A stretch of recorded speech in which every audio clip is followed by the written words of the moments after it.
Welcome to the virtual race brief for the Beacons Way. My name is Wayne Drinkwater and I am the event director at GB Ultras, and today we're going to cover some of the key points that you may need to know for the event itself.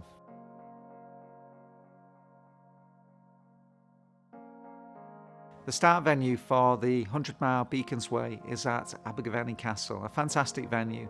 Please be mindful and respectful of local residents as you approach on race day morning, just because it's an early start. Event parking is available at Castle Street Car Park or one of the other car parks locally. It is pay and display. Race registration is available on the Friday prior to the event at 5:30 p.m. till 9 p.m. or alternatively on race day morning from 4:15 a.m. till 5:30 a.m. The race starts at 6 a.m. sharp. The start venue for the 100k is at Drinkwater New Village Hall, which is a change in location from last year. There's event parking on site and also there's a sizable car park across the road.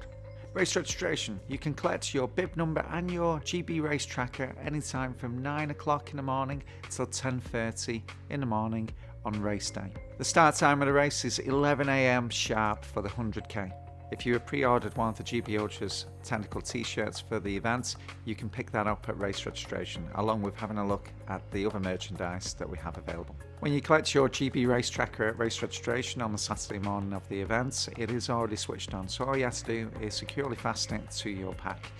There is a Velcro fastener on the rear of the tracker, which allows you to securely fasten the tracker to your shoulder strap or the back. Please note that the tracking is updated at 2-minute intervals if there is GPS signal. In an emergency, there is an SOS button on the tracker, just on the front of the tracker, just where the race tracker logo is. If you gently push that button down for 3 seconds, that will alert Race HQ that there's an emergency. Pressing the SOS button for 3 seconds is no substitute for speaking to Race HQ on the phone. Please ensure that you hand your tracker back to the event team at the finish line of the event. Alternatively, if you decide not to continue during the race, please ensure that you hand your tracker back to the event team at a checkpoint. The GPX is available to download off the GB Ultras website for the event. The race follows the Beacons Way National Trail, which is the official trail for the Brecon Beacons National Park, traversing the Brecon Beacons. It's a fantastic trail, but there is more requirement for mountain craft and navigation should you need it if the weather turns. Participants have the option of utilising a drop bag. We can take certain drop bags to certain points during the race itself, the details for which are on the event race page and also on your emails. The drop bag can be maybe a change in kit, change in shoes, might be some extra supplies, something along those lines.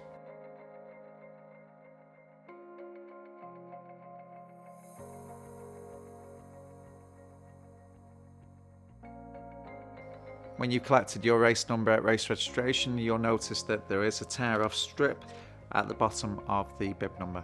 If you detach that, you can then securely fasten it to your drop bag. The tear-off strip can then be securely fastened to your drop bag, so that identifies your unique bib number for the race. So checkpoint locations for the Beacons Way 100k. Checkpoint 1 is at Tallybont, which is 6 miles into the race. Checkpoint 2 is at 13 miles and that's at Story Arms car park. That's after you've descended from the central beacons. Checkpoint 3 is at 20 miles and that's at San Helen car park. Checkpoint 4 is at 26 miles and that's at Penwilt car park. Checkpoint 5 is at 39 miles and that's at Landesant Village Hall. Checkpoint 6 is at 48 miles and that's at Mountain View. So checkpoint locations for the Beacons Way 100 mile. Checkpoint 1 is at 7 miles and that's at the Skirrid Inn. Checkpoint 2 is at 13 miles and that's at Lanfany Treats. Checkpoint 3 is at 26 miles, which is at Crickhall Village Hall. Please note that no support crews are permitted at that particular checkpoint due to limitations in parking. Checkpoint 4 is at 36 miles and that is at Bulsh Village Hall. Checkpoint 5 is at 45 miles and that is at Tallybont, and that's your first drop bag for the event. Checkpoint 6 is at 52 miles and that is at Story Arms, just after you've come down from the Central Fans. Checkpoint 7 is at 59 miles and that's at San Helen car park. Checkpoint 8 is at 65 miles and that's at Penwilt car park. Checkpoint 9 is at 78 miles and that's at Clandestin Village Hall, where your other drop bag is available. Checkpoint 10 is at 87 miles and that is at Mountain View. Each of the checkpoint locations will have a range of food to choose from as well as hydration. Please bear in mind that each of the indoor checkpoints will also have hot food and drink available too. At the checkpoint locations for the event itself, please respect any support crew restrictions that we might have in place. So we might say that there's limited parking at a certain checkpoint, which means that support crews are not permitted. If there are any diversions in the lead up to the race, we will let participants know via email and issue a new GPX for the race. The diversions sometimes are essential works deemed necessary by the local authority or the landowner. It is out of our hands, but we will ensure that a diversion is suitably marked if needed. A pacer is somebody who you have arranged to meet you on the route and run a section with you. That is not permitted. You are also not permitted to have anybody else carry your mandatory kit throughout the event. You are allowed a pacer from 50 mile onwards on 100 mile races. This should only be one pacer at any one time, and they should not be carrying any of your mandatory kits for you. So if you decide to have somebody that runs 10 miles with you from 50 to 60 miles, that's absolutely fine, and then you change pacer for the next 20 miles and then it's somebody else. You should only have one pacer at any one time, and that pacer should not be carrying any of your kit for you, any of your mandatory kit. They can carry other things that you might need, an extra base layer or anything like that, but all of your mandatory kit has got to stay on your back or on your person. At the checkpoint locations for the event itself, please respect any support crew restrictions that we might have in place. So we might say that there's limited parking at a certain checkpoint, which means that support crews are not permitted. So the mandatory kit for the race itself. In the lead up to the race, please ensure that you look over the mandatory kit video, which is being done by Laura Yates. The mandatory kit is the minimum standard kit that you must carry for the race itself. If you want to carry anything extra, by all means feel free to do so, but this is a minimum standard kit, the safety kit that we need you to carry at all times. During an ultramarathon, the weather conditions can change quite rapidly, particularly in the mountains during the race itself. So please bear that in mind. That is why the mandatory kit is there, because there may well be a change in conditions.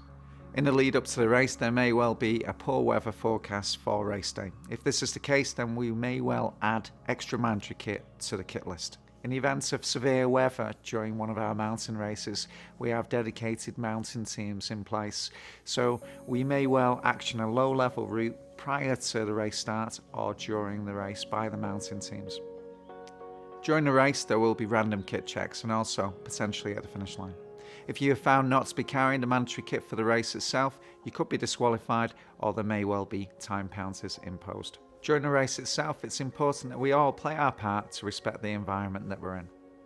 During an ultramarathon, you'll be eating on the move, so any snacks, any litter that you have during a race, make sure that it's nice and secure in a dedicated pocket on your pack. Please ensure that if you're using that pocket for anything else, maybe your mobile phone, that you don't drop any of the litter out of your pocket when you take your phone out. So maybe just use a dedicated area of your pack. Make sure that when you come into a checkpoint, that you unload all of that litter so it reduces the risk of any litter going on the route. This leads on to the emergency instructions for the event. If there is a minor injury, please let a checkpoint, a marshal or race HQ know.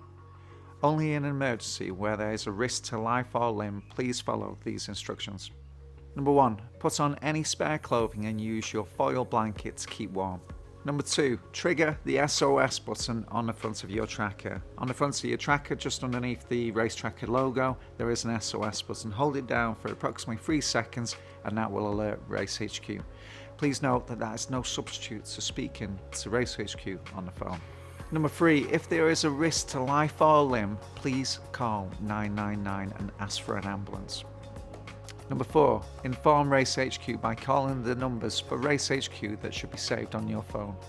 Number 5, attract the attention of fellow participants or passers-by by using your whistle or shouting. This completes the emergency instructions for the event. If you have any questions in the lead up to the event, please don't hesitate to send us an email at events@gbultras.com. If it is race week, we can't guarantee a reply. This completes the virtual race brief. See you at the event.